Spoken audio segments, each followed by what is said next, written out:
तो स्वागत है आप सबका वापस से मास्को 9 में सेशन 2020-21 वाले। ज्यादा अच्छे से कूदें। आप सबका पेपर कैंसिल हो चुका है, हमने बहुत जल्दी बता दिया। सोचो खुशी से, मतलब क्या बोलो, क्या कर रहे होगे तुम लोग। खैर, ज्यादा खुश ना हो जो अभी अभी 9वीं से 10वीं में आए हैं, 9वीं कक्षा के छात्र जो अब 10वीं में अपने पाँव को रखे हैं, वे ज्यादा खुश ना हो क्योंकि उनका पूरा का पूरा सिलेबस आ रहा है। जी हाँ, स्वागत है आप सबका मास्को 9 में, और मैं हूँ, और ये भी दोनों मास्क हैं। तो चलिए पढ़ते हैं। हाँ। हो गया। हाँ, हो गया। तेरा बकवास खत्म। चालू हाँ। करूं मैं? हाँ, कर कर। नहीं नहीं, बोल ले, थोड़ा और बोल ले। नहीं नहीं, कर ले कर ले, वीडियो ज्यादा लंबा नहीं खींचना, नहीं तो लोग देखते ही नहीं है। चलो ठीक शुरू है। करो। तो चलिए, आज हमारा फर्स्ट एपिसोड, और इसमें हम अपना पावर शेयरिंग के बारे में पढ़ेंगे, बेल्जियम का केस स्टडी करेंगे। ठीक है, तो चलिए चालू करते हैं। हाँ, तो सबसे पहले तो हम ये जानने की कोशिश करेंगे कि पावर शेयरिंग होता क्या है। तो यहाँ पे साफ साफ लिखा है, पावर शेयरिंग होता है डिस्ट्रीब्यूशन ऑफ पावर। ठीक है। तो हम ये पावर शेयरिंग बहुत सारे जगह देखते हैं, जैसे कि गवर्नमेंट में पावर शेयरिंग होता है, छोटी छोटी जगहों में भी पावर शेयरिंग होता है। जैसे कि आप कहीं जॉब वॉब करते हैं, वहां पे भी पावर शेयर होता है। तो यही हुआ तुम्हारा पावर शेयरिंग। ठीक है। घर से लेकर देश जहाँ तक पे हर जगह पावर शेयर होता है। जी हाँ, यदि ज्यादा डाउट है तो अपने माताश्री और पिताश्री से पूछ लें। जी, अब चलो हम बेल्जियम और श्रीलंका, श्रीलंका भी नहीं करेंगे अभी, सिर्फ बेल्जियम पढ़ेंगे। बेल्जियम के बारे में के स्टडी करेंगे हम कि बेल्जियम में कैसे हुआ था पावर शेयरिंग। तो सबसे पहली बात, बेल्जियम यूरोप का एक छोटा सा कंट्री है, बहुत खुद्दू सा है, मैप में देखोगे तो समझ आ जाएगा। हरियाणा बेल्जियम से का भी छोटा। कैपिटल है ब्रसल्स। हाँ, हरियाणवी है हम। हाँ हाँ। तो हाँ हाँ, वो शुरू करो। ब्रसल्स है उसका कैपिटल। ठीक है। और यहाँ पे हम देखेंगे कि पॉपुलेशन का डिस्ट्रीब्यूशन कैसा था, कहाँ पे, बेल्जियम में। ठीक है। तो बेल्जियम में 59% जो लोग थे, वो थे डच स्पीकिंग पीपल, जो कि फ्लेमिश रीजन में रहते थे। और फ्लेमिश रीजन क्या है? ये है north part of Belgium. North part है बेल्जियम का। ठीक है। क्या? बेल्जियम का नॉर्थ पार्ट। ठीक नॉर्थ है। पार्ट। कहाँ? फ्लेमिश रीजन में 59% लोग डच स्पीकिंग पीपल रहते थे। फिर 40% लोग फ्रेंच बोलते थे, जो कि वलोनिया रीजन में रहते थे, जो कि है साउथ पार्ट बेल्जियम का। ठीक है। और जो बचे खुचे 1% लोग हैं, वो थे जर्मन स्पीकिंग। वो कहीं कहीं रहते थे, वो छितराए हुए थे, पूरे कंट्री में स्कैटर्ड थे, तितर बितर हो रखे थे। ठीक है। इसी अब कारण से लेकिन यहाँ बेल्जियम पे चॉकलेट पासा बहुत अच्छी चॉकलेट होती है। हाँ, इसी कारण से। हो गया। हाँ हाँ, हो गया। हाँ हाँ। तो लेकिन ये जो डिस्ट्रीब्यूशन ऑफ पॉपुलेशन था, ये हमारा ब्रसल्स यानी कि बेल्जियम के कैपिटल में एकदम पासा उल्टा हो जाता था। यहाँ पे क्या था? यहाँ पे 80% लोग फ्रेंच रहते थे, और डच स्पीकिंग पीपल रहते थे सिर्फ 20%। मतलब कि यहाँ पे जो असल में पूरे कंट्री में मेजोरिटी में थे, वो माइनॉरिटी में हो गए। कहाँ पे? ब्रसल्स में। और मेजोरिटी वाले माइनॉरिटी में, माइनॉरिटी वाले मेजोरिटी में हो गए। ठीक है। तो फिर इस वजह से बेल्जियम में टेंशन आ गया और कन्फ्लिक्ट्स आने लग गए। ठीक है। तो यही एक क्वेश्चन बन सकता है तुम्हारे बोर्ड एग्जामिनेशन में, ध्यान से सुन लो। सुनना है तो। ये इसने गलती से अपना नाम एक्सपोज कर रहा है, ये पागल इंसान। हाँ। ठीक है, ये क्वेश्चन हो सकता है ये आ जाए एग्जाम में, क्योंकि ये आ सकता है। ठीक है, ये पॉसिबिलिटी है। क्या है क्वेश्चन? व्हाट वर द री Arnav Jha, what the hell are you doing? ठीक है।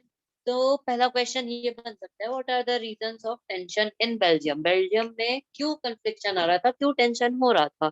क्योंकि वही कि फ्रेंच स्पीकिंग पीपल बेल्जियम में मेजोरिटी में थे, लेकिन पूरे कंट्री में तो माइनॉरिटी में थे। पहला पॉइंट ये डाल देना। ठीक है। और दूसरा ये डाल देना कि डच स्पीकिंग पीपल मेजोरिटी में थे पूरे कंट्री में, पर बेल्जियम बेल्जियम में हो जाते थे वो माइनॉरिटी में, सॉरी ब्रसल्स में हो जाते थे वो माइनॉरिटी में, है ना। अब हम बढ़ते हैं अपने अगले पॉइंट की तरफ, ठीक है, अगले क्वेश्चन की तरफ। तो चलिए पढ़ते हैं, ठीक है। तो यहाँ पे हाँ, सेकंड क्वेश्चन ये है, what were the steps that were taken by the government of Belgium to make French people equal to the Dutch, मतलब कि यहाँ पे अकोमेंटेशन कैसे हुआ था, ठीक है। एक क्वेश्चन घुमा फिरा के ऐसे भी दे सकता है, ठीक है। तो यहाँ पे क्या हुआ था कि कॉन्स्टिट्यूशन जो थी फ्रेंच की, हाँ, इससे एक पॉइंट और मुझे याद आया कि बेल्जियम का कॉन्स्टिट्यूशन 4 बार चेंज हुआ था, ठीक है। ये एमसीक्यू क्वेश्चन में आ सकता है। बहुत बहुत इंपॉर्टेंट क्वेश्चन हाँ, है, वो कृपया बताने करके को, इससे अपने नजरें हर जगह ध्यान लगा कर बैठे। जी, ठीक हाँ है। तो देखो, कॉन्स्टिट्यूशन जो था उसने ये प्रिस्क्राइब किया था, क्योंकि कि ना वो जो हमारा ये हमारे जो डच स्पीकिंग और फ्रेंच स्पीकिंग पीपल रहेंगे वो इक्वल रहेंगे नंबर में, ठीक है। मतलब कि representation of Dutch speaking and French speaking people will be equal in central government, ठीक है। सेकंड पॉइंट में ये डाल देना कि हाँ, और एक बात और कि ब्रसल्स का गवर्नमेंट अलग था और वहां पे भी यही हुआ था कि दोनों स्पीकिंग मिनिस्टर इक्वल रहेंगे। और यहाँ पे फ्रेंच स्पीकिंग लोगों ने इसलिए मान लिया था ये बात, क्योंकि डच स्पीकिंग पीपल ने पूरे कंट्री के गवर्नमेंट के लिए माना था, यानी कि सेंट्रल गवर्नमेंट के लिए, ठीक है। अब 2 पॉइंट हो गए तुम्हारे, अब तीसरी की बात, ठीक है।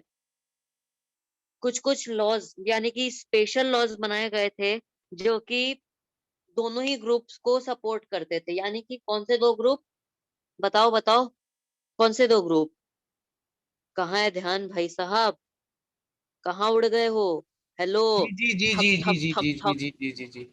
जी, हमारा डच ध्यान उतना स्पीकिंग ही और था फ्रेंच कितना बिल। स्पीकिंग, जी हाँ जी। जी, आपने ये सही हो कहा। गया तुम्हारे तीसरा पॉइंट।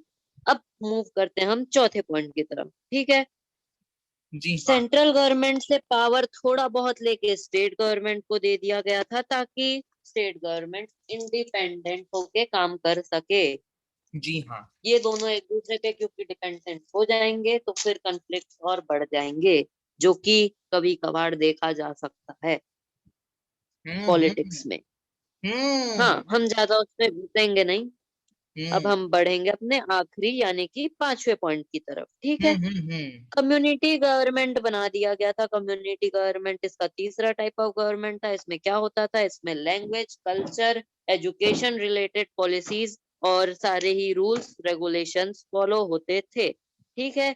आज के लिए इतना ज्ञान तुम्हारे लिए काफी है, ज्यादा भर जाओगे तो मुझे ही गाली दोगे, ठीक है। और मेरी तरफ से इतना ही, चलिए। और हाँ, एक बात और, ये जो एक्स्ट्रा ज्ञान है ये भी देख लेना। चलिए, अगले एपिसोड में मिलते हैं। और हाँ, एक डायलॉग और जो कि अर्नव आपको सुनाएगा। अर्नव सुना। एक मिनट, हाँ मैं अपने डायलॉग की किताब लेकर आता हूँ, मैं जरा भूल भूल गया हूँ थोड़ा बहुत। जी। हाँ,